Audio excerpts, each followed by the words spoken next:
हाँ, तो नमस्कार प्यारे बच्चों।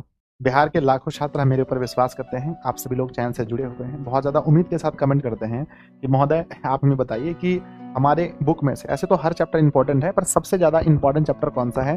साइंस में कौन-सा है? फिजिक्स, केमिस्ट्री, बायोलॉजी की जो पार्ट है उसमें कौन-सा इंपॉर्टेंट है? मैथ में क्या है?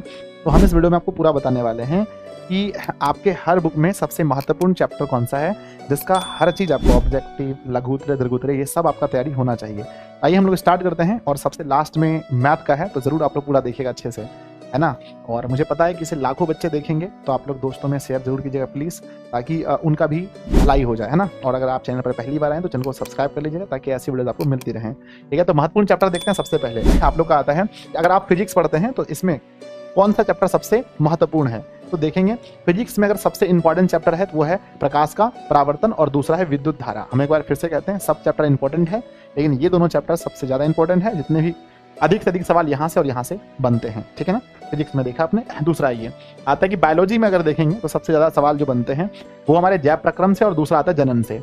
अब ये जैव प्रक्रम कहने का मतलब है आधा बायोलॉजी तो इसी में आ गया। इसमें हम लोग पोषण पढ़ते हैं, इसमें हम लोग श्वसन पढ़ते हैं, परिवहन, उत्सर्जन सब इसी में पढ़ते हैं। तो ये दोनों चैप्टर सबसे ज़्यादा इंपॉर्टेंट है। ठीक है, आगे बढ़ते हैं। अगर हम लोग केमिस्ट्री में देखें तो सबसे इंपॉर्टेंट चैप्टर है हमारा रासायनिक अभिक्रिया एवं समीकरण और दूसरा है धातु और अधातु।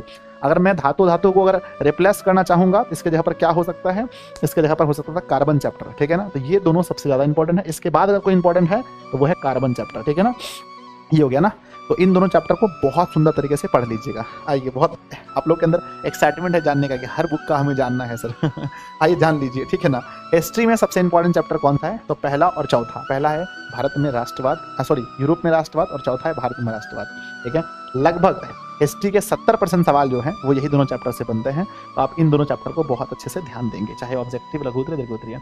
आता है ज्योग्राफी में हमारा सबसे इंपॉर्टेंट क्या है? तो एक है ना, ये तो चैप्टर आधा बुक ही है, भारत संसाधन एवं उपयोग, ठीक है? अगला आता है हमारा निर्माण उद्योग। तो ये दो चैप्टर सबसे ज़्यादा इंपॉर्टेंट है। आप हमसे अगर पूछेंगे कि सर ये बताइए कि हमारा पॉलिटिकल साइंस में कौन कौन इंपॉर्टेंट चैप्टर है, तो मैं बोलूँगा पहला नंबर दूसरा और तीसरा, भारत है ना, सत्ता में साझेदारी की कार्यप्रणाली, और दूसरा है लोकतंत्र में प्रतिस्पर्धा एवं संघर्ष, ठीक है ना? इसमें हम लोग पढ़ते हैं, इसमें हमारे पंचायत की चर्चा है, ठीक है? यहाँ पर हम लोग पढ़ते हैं कि इसमें हमारा जो भी हम लोग पढ़ते हैं ना कि आपातकाल की घोषणा वगैरह, छात्र आंदोलन, ये सब यहाँ आता है, ठीक है? नेक्स्ट अगला में हम लोग देखते हैं इकोनॉमिक्स में। अगर हम लोग देखेंगे दो चैप्टर कौन कौन सा इंपॉर्टेंट है, तो अर्थव्यवस्था एवं इसके विकास का इतिहास, जहाँ पर हम लोग पढ़ते हैं आर्थिक क्रियाओं के बारे में, प्राथमिक क्षेत्र, द्वितीयक क्षेत्र के बारे में।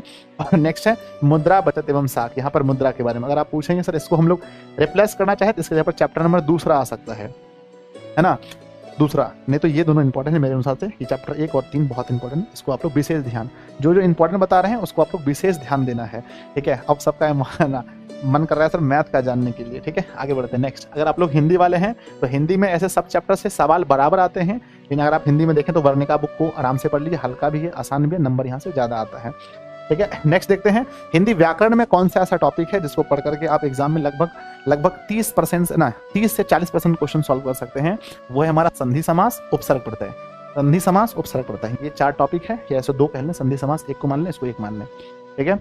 ये सबसे इंपॉर्टेंट टॉपिक है। आइए बच्चों, नेक्स्ट देखते हैं हम लोग कि संस्कृत बुक में अगर देखें ऐसे तो 14 चैप्टर से क्वेश्चन आना है, लेकिन सबसे ज़्यादा प्रश्न कहाँ से बनते हैं? तो वो है हमारा मंगलम चैप्टर और पाटलिपुत्र वैभवम, यानी पहला और दूसरा चैप्टर। इससे सबसे ज़्यादा सवाल परीक्षा में पूछा जाता है। चलिए अब जानने की बारी है संस्कृत व्याकरण से क्या क्या आता है। संस्कृत व्याकरण से अगर हम देखें कौन कौन सा सबसे इंपॉर्टेंट है, तो वो हमारा उपसर्ग, प्रत्यय, शब्दरूप और समास, ये 4 टॉपिक हैं। सबसे ज़्यादा सवाल लगभग 8 से 10 सवाल हमारा उपसर्ग प्रत्यय से आता है, और शब्द रूप से हमारा कम से कम 5 सवाल और 5 सवाल यहाँ से। तो 20 नंबर जो है ऑब्जेक्टिव में सिर्फ ये 4 टॉपिक हैं, उपसर्ग, प्रत्यय, शब्द रूप और समास के बारे में, जो आपको संस्कृत में पढ़ना है, ठीक है? अब सबके दिल की धड़कनें बढ़ रही हैं, गुरुजी ला दीजिए हमारा मैथ। हाँ, लीजिए मैथ का सबसे इंपॉर्टेंट चैप्टर कौन कौन सा है? तो विद्यार्थी जी सबसे इंपॉर्टेंट है निर्देशांक, ज्यामिति और त्रिकोणमिति। ये 2 चैप्टर सबसे ज़्यादा इंपॉर्टेंट है।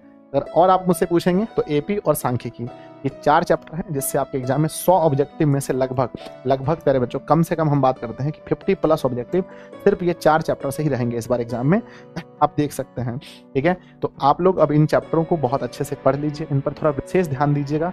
और प्यारे बच्चों, आपके पास नोट्स अगर खुद का है तो बहुत अच्छी बात है, नहीं है तो आपके पास दिशा का नोट्स होना चाहिए। तो आपसे भी क्वेश्चन बैंक का पूरा और बच्चों स्पेशल जो नोट्स है इसको जरूर परचेज कर लीजिएगा।